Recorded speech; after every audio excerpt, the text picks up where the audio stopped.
क्या भारत पहली बार अपने सबसे संवेदनशील परमाणु क्षेत्र का दरवाजा निजी कंपनियों के लिए खोल रहा है?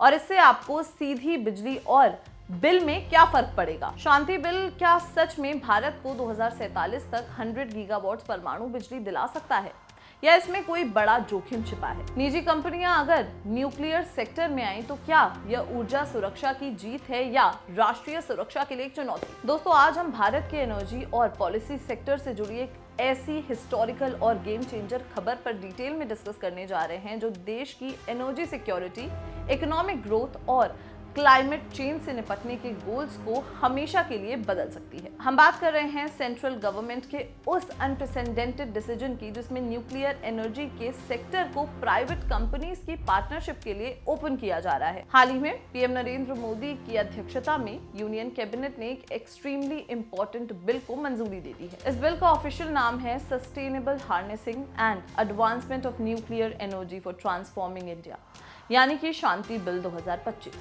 ये बिल न केवल भारत की न्यूक्लियर एनर्जी कैपेबिलिटीज को एक्सपैंड करेगा, बल्कि ये इंडिया के न्यूक्लियर सेक्टर के गवर्नेंस में एक स्ट्रक्चरल शिफ्ट का भी सिंबल है, जो लास्ट 60 ईयर्स से डिपार्टमेंट ऑफ एटॉमिक एनर्जी यानी कि DAE के स्ट्रिक्ट और मोनोपोली कंट्रोल में रहा है।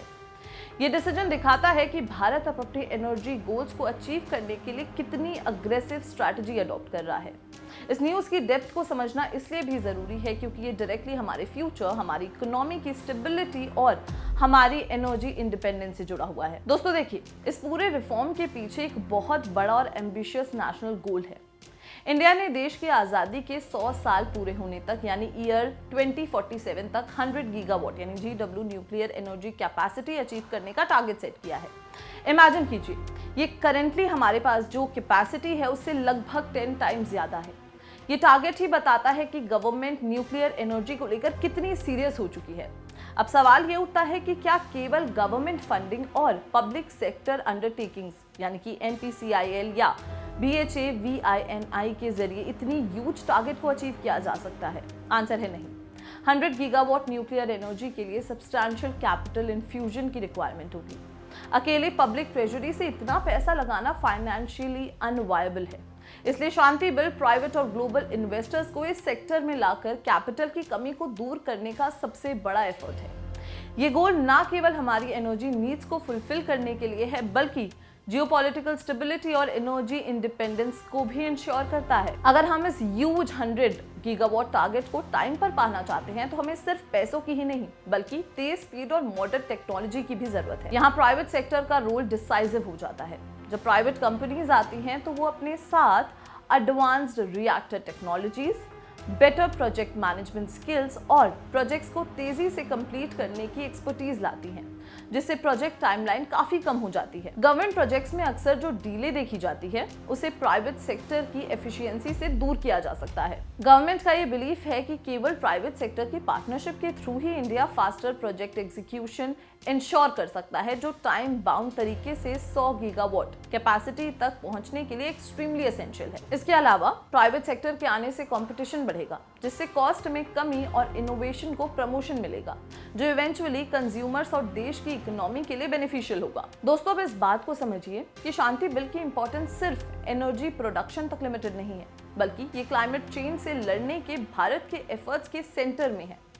न्यूक्लियर एनर्जी इंडिया के long term decarbonisation road map का एक सेंट्रल एलिमेंट है। हम सब जानते हैं कि भारत को अपने नेट जीरो 2070 के टारगेट को अचीव करने के लिए फॉसिल फ्यूल्स पर अपनी डिपेंडेंसी को तेजी से कम करना होगा। सोलर और विंड एनर्जी जैसे रिन्यूएबल सोर्सेज अच्छे हैं, बट वही इंटरमिटेंट होते हैं। जब सूरज नहीं होता या हवा नहीं चलती तो वो इलेक्ट्रिसिटी नहीं दे पाते। न्यूक्लियर एनर्जी इस प्रॉब्लम को सॉल्व करती है। ये क्लीन, रिलायबल और 24/7 बेस लोड एनर्जी प्रोवाइड करती है, जो हमारी ग्रिड की स्टेबिलिटी के लिए एक्सट्रीमली क्रूशियल है। ये हमारी एनर्जी मिक्स में एक स्ट्रॉन्ग और लो कार्बन बैकबोन प्रोवाइड करती है, जिससे भारत अपने इंटरनेशनल क्लाइमेट अग्रीमेंट्स के प्रति अपनी कमिटमेंट को स्ट्रांगली डिमॉन्स्ट्रेट कर सकेगा। शांति बिल का सबसे बड़ा और डायरेक्ट इम्पैक्ट ये है कि ये DAE यानी कि डिपार्टमेंट ऑफ एटॉमिक एनर्जी के डिकेड्स ओल्ड मोनोपोली को एंड करता है। 1962 के एटॉमिक एनर्जी एक्ट के बाद से न्यूक्लियर सेक्टर पूरी तरीके से गवर्नमेंट कंट्रोल में रहा है। अब ये बिल एक मेजर पॉलिसी डिपार्चर को मार्क करता है। प्राइवेट और ग्लोबल कंपनीज के लिए भारत के न्यूक्लियर इकोसिस्टम के डोर्स ओपन हो रहे हैं। ये कोर एक्टिविटीज अब खुली हैं। प्राइवेट पार्टिसिपेशन के लिए जो मेन एरियाज ओपन किए गए हैं उनमें atomic mineral exploration, fuel fabrication, equipment manufacturing और पॉसिबली प्लांट ऑपरेशंस के कुछ एस्पेक्ट्स शामिल हैं। इसका मतलब है कि अब private companies in important activities में इन्वेस्ट कर सकती हैं, अपनी एक्सपर्टीज ला सकती हैं और डीएई की ऑक्सिलरी रोल निभा सकती हैं। ये एक बहुत बड़ा स्टेप है जो भारत के इंडस्ट्रियल लैंडस्केप को बदल सकता है। ऑल्दो प्राइवेट कंपनीज के लिए डोर्स ओपन तो किए जा रहे हैं, बट हमें ये समझना होगा कि न्यूक्लियर एनर्जी एक एक्सट्रीमली सेंसिटिव सेक्टर है जो नेशनल सिक्योरिटी से जुड़ा हुआ है। इसलिए शांति बिल ये इंश्योर करता है कि स्ट्रेटेजिक और कोर एक्टिविटीज अभी भी पूरी तरीके से गवर्नमेंट के कंट्रोल में ही रहेंगी। कोर रिएक्टर ऑपरेशन और वेपन्स रिलेटेड एक्टिविटीज जैसी सेंसिटिव कोर और स्ट्रेटेजिक एक्टिविटीज गवर्नमेंट के जुरिस्डिक्शन में ही रहेंगी। इस तरह गवर्नमेंट ने एक बैलेंस्ड अप्रोच अडॉप्ट किया है।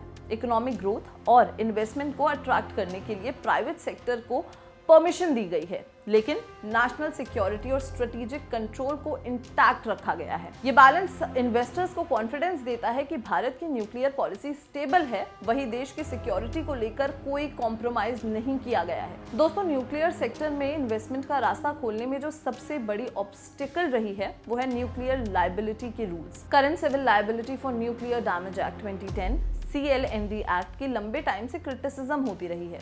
इसका रीजन ये था कि एक्सीडेंट की सिचुएशन में सप्लायर्स पर एम्बिगुअस और एक्सेसिव लायबिलिटी का बर्डन डालता था।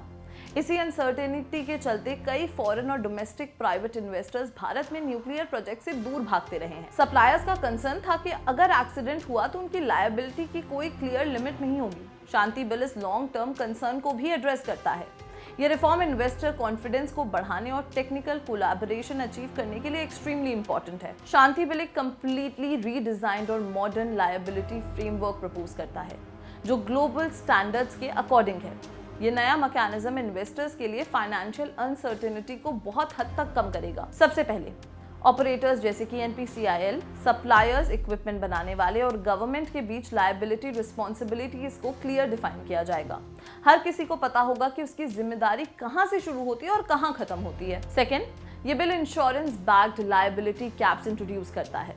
इसका मतलब है कि एक फिक्स्ड फाइनेंशियल लिमिट तक ही लायबिलिटी रहेगी, जिसके लिए कंपलसरी इंश्योरेंस कवर लेना होगा।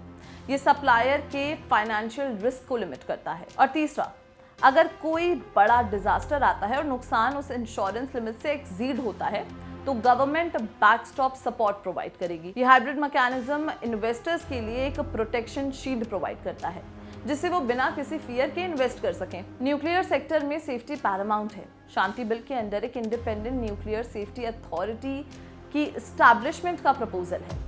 ये एक इम्पॉर्टेंट इंस्टीट्यूशनल रिफॉर्म है। पहले डीएई ही न्यूक्लियर एनर्जी को प्रमोट करने यानी कि प्रमोशनल रूल और सेफ्टी को रेगुलेट यानी कि रेगुलेटरी रोल करने का डुअल काम करता था। इससे कॉन्फ्लिक्ट ऑफ इंटरेस्ट की सिचुएशन बढ़ती थी। ये नई अथॉरिटी अब सेफ्टी इंस्पेक्शन को स्ट्रॉन्ग करेगी और रेगुलेटरी रोल को प्रमोशनल रोल से सेपरेट करेगी। एक इंडिपेंडेंट रेगुलेटर की एस्टैब्लिशमेंट इंटरनेशनल कम्युनिटी और इन्वेस्टर्स के बीच भारत की न्यूक्लियर सेफ्टी और गवर्नेंस की क्रेडिबिलिटी को बढ़ाएगा।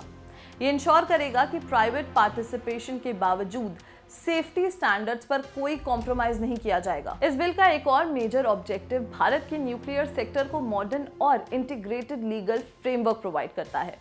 करंटली न्यूक्लियर सेक्टर कई फ्रैगमेंटेड और ओल्ड लॉज द्वारा गवर्न किया जाता है, स्पेशली 1962 का एक्ट। शांति बिल इन सभी एग्जिस्टिंग लॉज को एक कॉम्प्रिहेंसिव स्ट्रक्चर में कंसोलिडेट करता है। ये एक स्ट्रीमलाइंड लाइसेंसिंग, सेफ्टी कंपाइलेंस और ऑपरेशन स्ट्रक्चर क्रिएट करेगा। लीगल फ्रेमवर्क के मॉडर्नाइजेशन से रेगुलेटरी प्रोसेस तेज होंगी, जिससे प्राइवेट कंपनीज के लिए लाइसेंस ऑब्टेन करना, प्लांट स्टैब्लिश करना और ऑपरेशन शुरू करना बहुत ईजी और टाइम बाउंड हो जाएगा। ये ईज ऑफ डूइंग बिजनेस के अकॉर्डिंग है। किसी भी बड़े इंडस्ट्रियल सेक्टर में डिस्प्यूट्स और कॉन्ट्रैक्चुअल इश्यूज अराइज होना कॉमन बात है। न्यूक्लियर सेक्टर में डिस्प्यूट ज्यादा कॉम्प्लेक्स और सेंसिटिव हो सकते हैं। स्पेशल ट्रिब्यूनल का एम न्यूक्लियर रिलेटेड लायबिलिटी और कॉन्ट्रैक्चुअल डिस्प्यूट्स को एफिशिएंटली और तेजी से सेटल करना होगा। ये लीगल प्रोसेस को स्ट्रीमलाइन करेगा। डिस्प्यूट्स के तेज और ट्रांसपेरेंट रेजोल्यूशन का मैकेनिज्म इन्वेस्टर्स को हाई सर्टेनिटी प्रोवाइड करेगा, जिससे उन्हें भरोसा होगा कि उनके लीगल मैटर्स टाइम पर और एक्सपर्टीज के साथ सॉल्व किए जाएंगे। फ्यूचर के एनर्जी नीड्स को देखते हुए शांति बिल स्मॉल मॉड्यूलर रिएक्टर्स यानी कि SMR के रिसर्च डेवलपमेंट यानी कि R&D और डिप्लॉयमेंट को भी स्पेशल सपोर्ट देता है। SMRs ट्रेडिशनल रिएक्टर्स से स्मॉलर होते हैं, जिन्हें फैक्ट्री में बनाया जा सकता है और साइट पर असेंबल किया जा सकता है, जिससे कॉस्ट और टाइम दोनों की बचत होती है। SMRs ग्रिड स्केल डीकार्बनाइजेशन के साथ साथ रिमोट इंडस्ट्रियल एरियाज या स्मॉल ग्रिड्स के लिए परफेक्ट हैं। बिल इस नए टेक्नोलॉजी को प्रमोट करके भारत को न्यूक्लियर एनर्जी टेक्नोलॉजी में नेक्स्ट जनरेशन इनोवेशन के लिए रेडी करता है। ये हमारी एनर्जी सिस्टम में ज्यादा फ्लेक्सिबिलिटी लाएगा। देखिए, ब्रीफली कहा जाए तो शांति बिल का इंपॉर्टेंस कई गुना है। सबसे पहले इकोनॉमी पे, ये 60+ इयर्स के स्टेट मोनोपोली को तोड़कर प्राइवेट इन्वेस्टमेंट और इनोवेशन को एनेबल करता है। इससे देश में जॉब क्रिएशन और इकोनॉमिक एक्टिविटी में ग्रोथ होगी। फिर है एनर्जी सिक्योरिटी।